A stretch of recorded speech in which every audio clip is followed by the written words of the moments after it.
All right, ladies and gentlemen, welcome back. This is HD Starcraft, and I'm coming at you guys with the next set of games from the WCS that I've been casting. I've been doing basically the best games from the tournament, and this is going to be the final set of games I'll be doing from WCS Season 2, and this is going to be a best of 5. We've got Startail Bomber as the red Terran player in the bottom right-hand corner of Star Station, and his opponent is going to be none other than the blue Zerg Scarlett. She has been a huge personality in the StarCraft 2 scene for a very long time, kind of coming into her own a couple of years ago, and she's got a massive fan base. One of the most popular female pro gamers that is playing StarCraft right now, and her name, I guess, right here is Toss Imba, but she is Scarlett, and this is going to be a Zerg versus Terran, which I think is going to be a great way to conclude the WCS, the best games, that the highlighted games from Season 2, and I hope you guys have been enjoying the cast that I've been doing. After this, I'll probably be moving on into some Season 3 games or some exhibition matchups, so feel free to send in your sweetest replays into hdreplays@gmail.com, and of course I will take a look at it, leave a description, leave a title, and format it nicely for me to be able to read it. Anyways, we do have a hatchery coming out here for Scarlett, and it is going to be on Star Station, which is a massive map, and they have cross-spawned as well, so a lot of times when you see this kind of layout to start things off, you kind of hope and anticipate to see a nice, long, sweet macro game,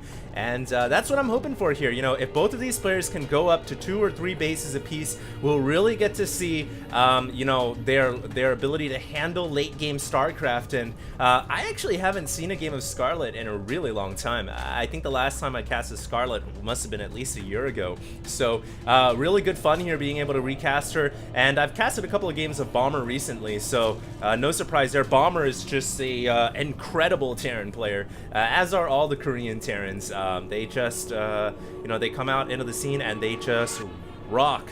They really are some of the best Terrans in the world, and Bomber is no exception. So I'm really looking forward to seeing how this is going to play out here. We do have the drone from Scarlett checking out that Zelnaga tower. A lot of times Terran players will leave a Marine or a Reaper or an SCV or something there, so that drone was pretty smart from Scarlett just to make sure that there wasn't any free intelligence being given on her side of the map.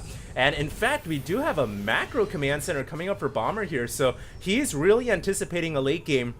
And, I think it's a great idea on a map this big. The only thing you have to be careful about as Terran is if you let this get scouted out, a Zerg player can easily destroy your front door and crush you if they decide to go for something like, Baneling Roach all in.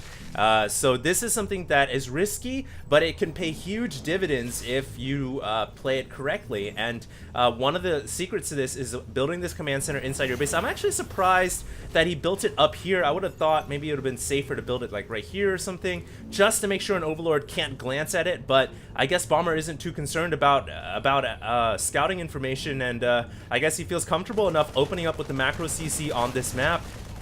And in fact, he's going to be able to ward away that Zergling, not before Scarlett gets a scout at the front door, though. So Scarlett does know that there is an expansion here, but she does not know about the macro CC inside the base, and it's very unlikely Bomber is going to lift this off. He's going to most likely, transform it into an orbital command, utilize all 3 of his orbitals here to mule up his natural and his main, and once everything is fully saturated with SCVs and mules, he will then lift this off and plant it down here. And this is just a great macro opening for the Terran player. One that is actually pretty hard to stop if you don't scout it early on, or if you don't go with the correct build order. And I guess Scarlett here is going to go for a 3rd hatchery, so she isn't going to be too far behind in bases, but she will need to think about grabbing a 4th hatchery pretty soon here, because as it stands right now, it is going to be impossible to end this game early on as a Zerg. She's going to have to take it to the late game, and if she wants to take it to the late game, she'll need that extra base in order to stand up to Bomber's macro. And we can see here that there's a full-on barracks wall going up as well, so very, very difficult for any Zerg units to come on through. And Bomber just utilizing this like a makeshift gateway, allowing his forces to go in and out. Very intelligent here, and of course he's going to use these barracks to also produce Marines. So you know, everything is pumping on all cylinders here for the Terran player. And we even have Stimpak coming from the tech lab, so it looks like we're going to be seeing bio here from Bomber, if you didn't already realize from the fact that he's building a ton of barracks. Now you know for sure he's getting Stimpak, and he's going to be going heavy bio. But most Terrans nowadays, they incorporate some mech with their bio as well. You'll see some Widow Mines usually as the unit of choice being added in, so don't be surprised to see a factory coming, and that is what is being built right now, along with some Widow Mines being produced later on in later stages of this game. And you can see here Bomber, after making sure his front door was fortified, then lifts off his barracks and brings him back into the main base, because there's just that 1 minute of kind of, if you go for a macro CC, you're very vulnerable to an all-in. So he puts the barracks at the front door just in case he's gonna get attacked, and once he feels comfortable enough, he then replaces the barracks and makes it so that his forces have an easy way going in and out of his front door. And now he doesn't have to worry about any type of all-in. It's way too late in this game for Scarlett to even be thinking about that. So I really like the transition here from Bomber, and now he's feeling like he's got enough SCV, so he's just going to start to saturate this pocket expansion as well.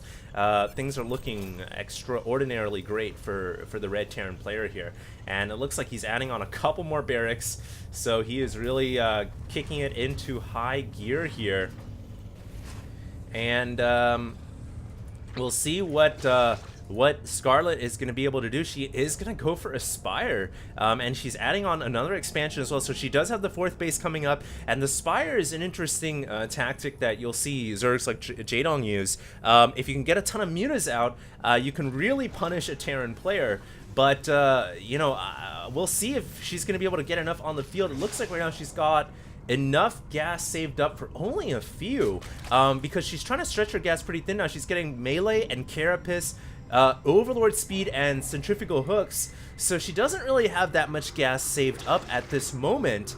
And because of that, I don't know if she's going to be able to really do all that much against Bomber here. But we'll see what happens. That Spire is about to finish. She does have about 600 gas saved. And she's bringing a couple of Zerglings around here, gonna try to take out that supply depot, but easily defended by these 3 Marines stemming out of the bunker. And now I think, I was gonna say Toss Girl, but Scarlett, I think Scarlett realizes that she is facing up against a 3-base Terran here, and there are some Marines at the top Zelnaga Tower. Queens and Zerglings are there though, and it looks like these Queens, one of them is going to go down, but the Marines are going to get surrounded by these Zerglings, and that medevac has to fly out of there. 8 Mutalisks now currently on the way, and those Mutas, once they come out, will be able to greet that medevac and take it down very easily. There's a Spore Crawler coming up at the same time as well, so this medevac, I really don't think it's going to be able to get much damage done. There are a ton of Overlords here as well. Scarlett really elevating her game to the next level, and realizing, hey, if I just have some Mutas and Spore Crawlers here, there's no way that medevac will be able to do any damage. And one thing that Bomber has not done this game at all is been able to harass the economy of the Zerg player, and that's a huge victory for Scarlett. As long as she can keep her economy intact, she will be in great shape in this game. She is now adding in some Banelings as well, and it looks like she is planning to Baneling bust her way into this expansion. And this could be pretty interesting. No SCVs have, 1 SCV has gone down already, but a ton more could fall as well. There are some supply depots that these Banelings will have to bust through though, and I'm not sure if there is enough Banelings to actually get through a supply depot wall and therefore hit the SCVs. But some mutas are going to come through, maybe soften up the supply depots first and foremost. A couple of changelings coming in, but they are easily dispatched of as Bomber is paying attention to his army here. He's got a great line of forces as well. Look at how many siege tanks and Marines he's got. +1, +1, 2-2 on the way. 15 Marines being produced. Drilling claws also being researched at the same time as well. And so Bomber is just in full-on macro mode. He's at 176 supply. Scarlett is at 188 supply. She's got a slight supply lead. She is going to go in here with her forces. Will she go with the Banelings on the right-hand side? Doesn't look like she's moving in with those units yet, but she does have enough forces here to crush through the siege tanks, and it looks like she's going to bust through these Marines as well. Will she have enough forces remaining here to get into the pocket expansion? It looks like she will. Look at this great engagement by Scarlett. Couple of Widow Mines are here as well, but they are not going to be enough to deter these mutants and Zerglings and Banelings.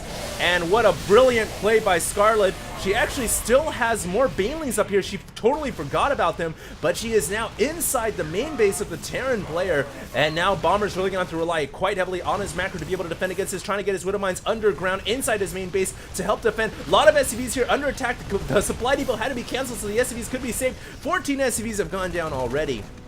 And finally, I get a chance to catch my breath there, but Scarlett just completely stomped the front door of Bomber.